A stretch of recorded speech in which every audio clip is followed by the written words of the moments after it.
Alright everyone, this is Stammer On and welcome back to another video on the channel that's all about stammering, stuttering and everything in between. And welcome to the final part of my interview with Daniele Rossi, who is the creator of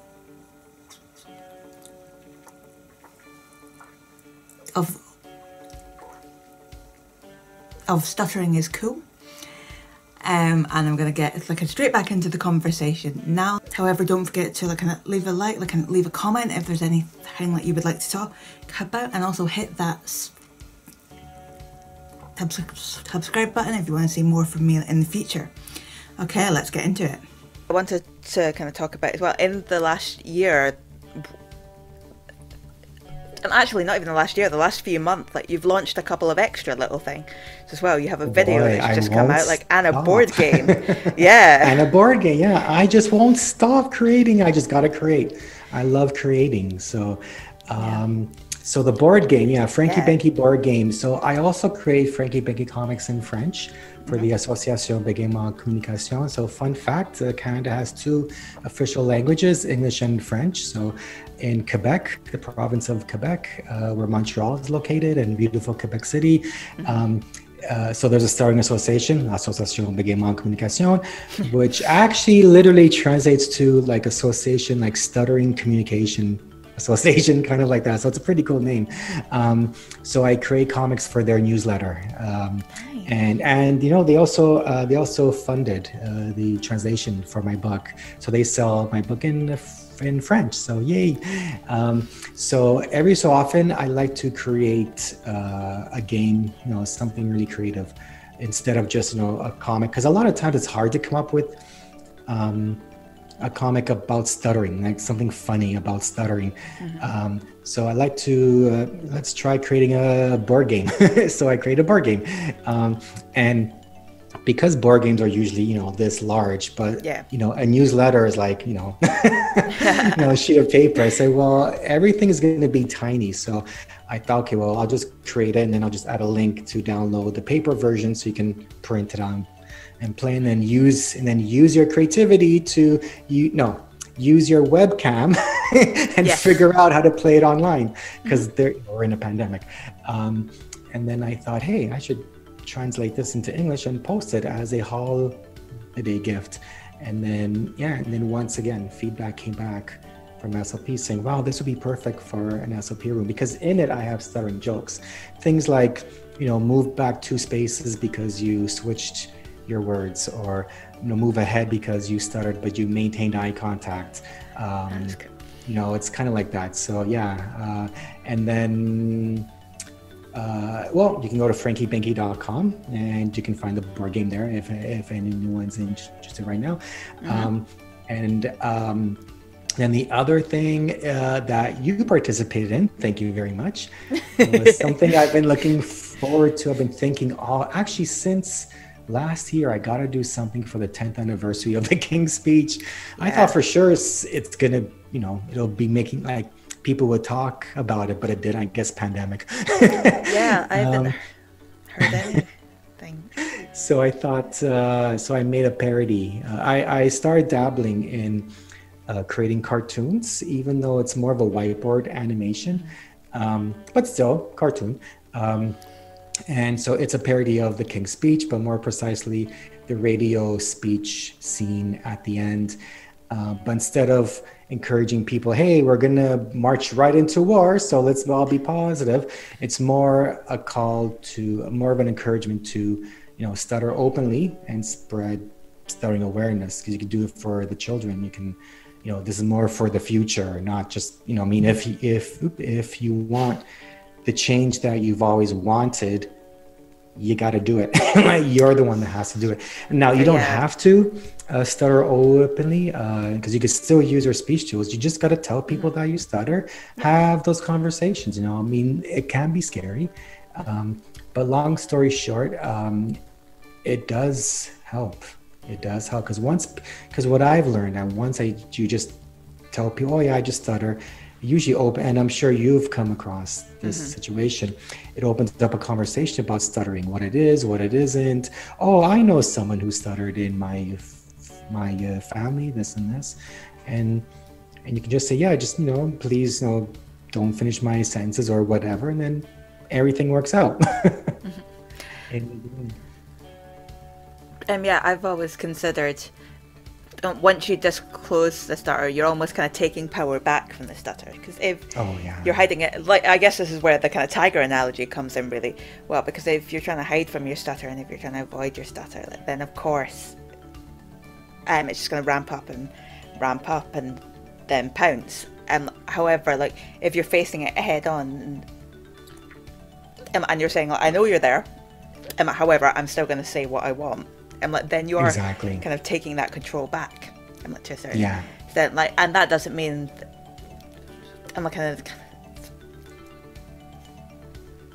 that you're going to be fluent. It just means you're not going to be as affected when you do stutter, which I think is a very powerful thing. Yeah, the other benefit is, so what if you're stuttering?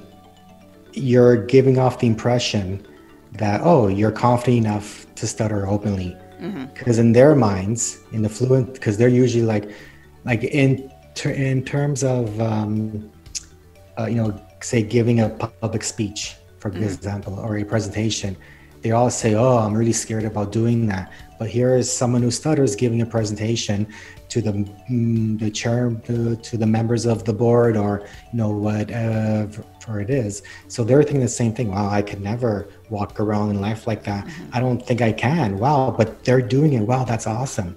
And it's about kind of being that example, like, for like kind of people who don't stutter as well, so that they're kind of being like, okay, yeah, like, it doesn't have to hold someone back. But also, I think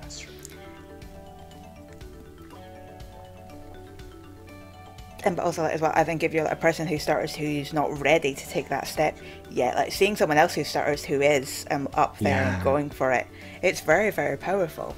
Yeah, and what I like is, you don't have to, like, if you are that person that's not ready yet at all, it's a very scary idea.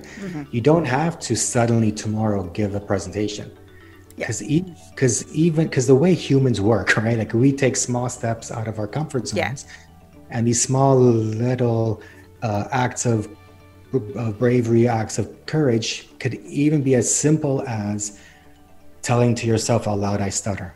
And then you tell a friend, oh, by the way, I stutter. I can't tell you how many times as a kid I was so ashamed when I would say, yeah, well, I kind of stutter. You know, now it's like, I stutter, and I have a book about it. And that's the other thing. When you use your creative outlet to talk about something that was such a source of embarrassment for your life, it is so therapeutic. It is so cathartic, because you're letting your talents do the talking. And I don't mean that from avoiding stuttering or avoiding talking. It's more of another way of expressing yourself that connects people. And that could be music, it could be drama, you know, the drama that you do, it could be anything, the written word. Yeah, I think like kind of sharing it, and like one of the most kind of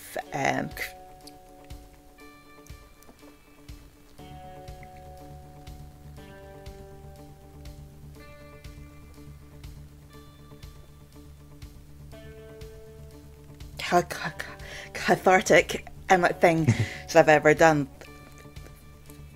and was when I wrote like my like kind of short play about like kind of stuttering, like, and it was quite a brutal look at like kind of what goes on inside someone's head with a stutter. Like, it was insecurity, like, and reason going head to head and battling it out, like, and like in the performance I played insecurity, and wow, it was quite powerful to be able to be like kind of that like horrible side of stuttering, like, which people often think about, but then part of the way through, like, flip it, like, so like I wasn't being horrible to myself, I was kind of railing against society instead.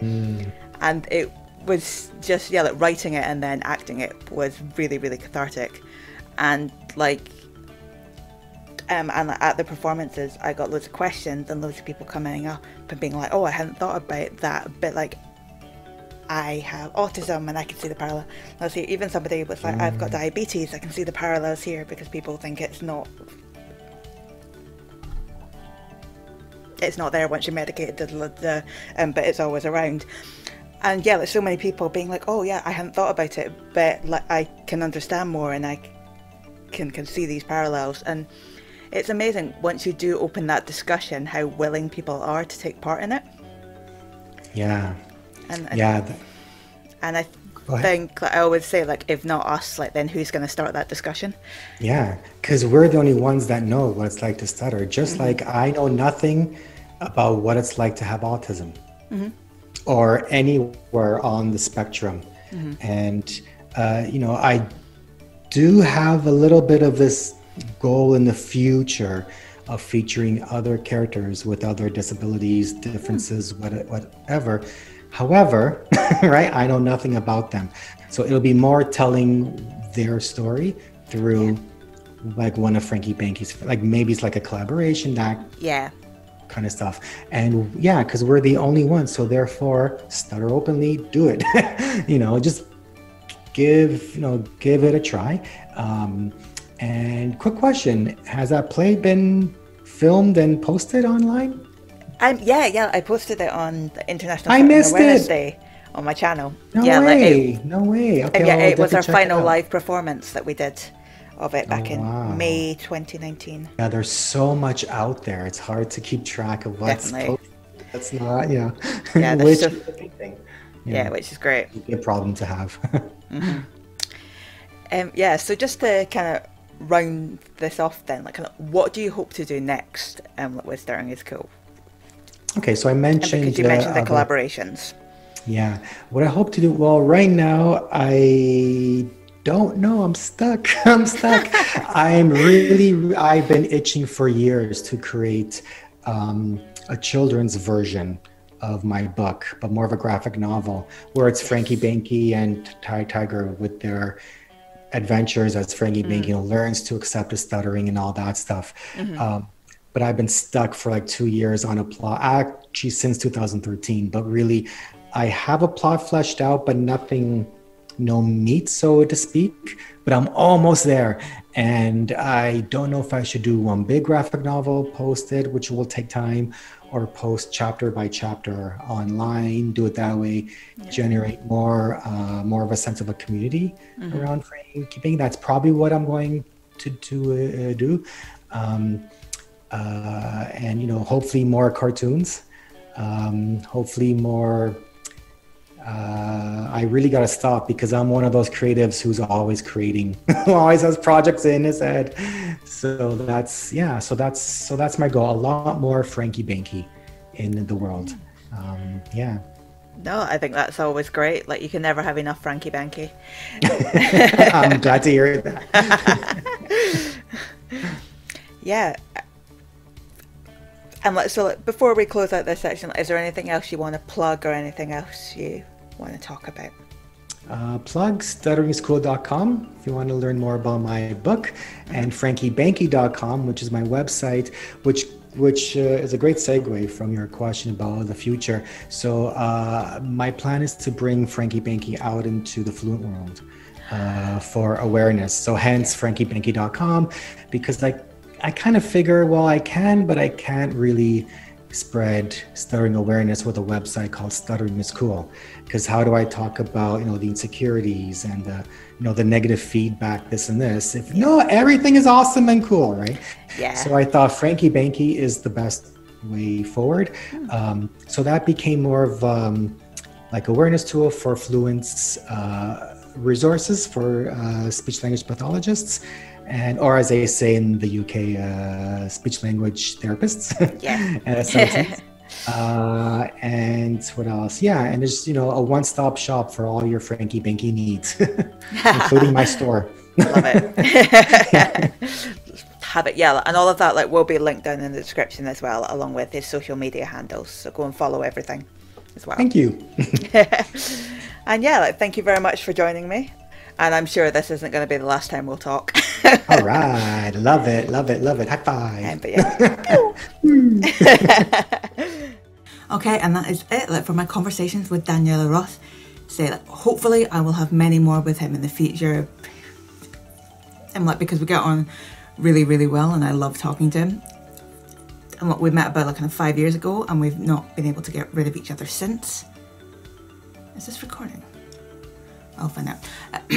I've not been able to get rid of each other since, so I'm excited to look and talk to him again. However, in the meantime, I will leave all of our contact information down in the description. Please also leave a like and leave a comment if you have any questions, and subscribe to the channel as well, because I've got some more interviews lined up with some really interesting people. And so thank you very much for watching, and I will see you in the next one.